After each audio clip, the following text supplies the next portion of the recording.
আসসালামু আলাইকুম। আমাদের বিলের কি অবস্থা দেখেন।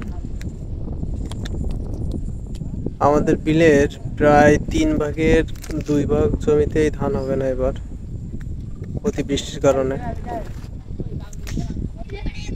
অল্প কিছু জমিতে ধান হবে, এই যে উপরের দিকে আপনারা দেখতে পাচ্ছেন যে উপরের সাইডে যে অল্প কিছু ধানি জমি, এইগুলোতেই শুধু ধান হবে।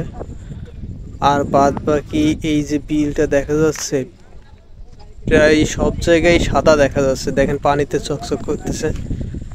এই জায়গাটা পুরোটাই মায়ের। কৃষকের অনেক বড় ক্ষতি এটা, যে দুইটা ফসল হয়, দুইটা ফসলের ভিতরে একটা ফসল মার গেল। এটা কৃষকের জন্য যে কত বড় একটা ধাক্কা, এটা কৃষকরা ছাড়া বুঝবে না।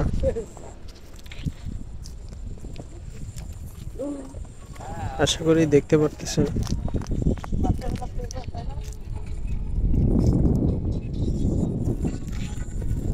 সবাই ভালো থাকবেন। আগামী ভিডিও দেখার আমন্ত্রণ জানিয়ে এখানেই শেষ করতেছি। আল্লাহ হাফেজ।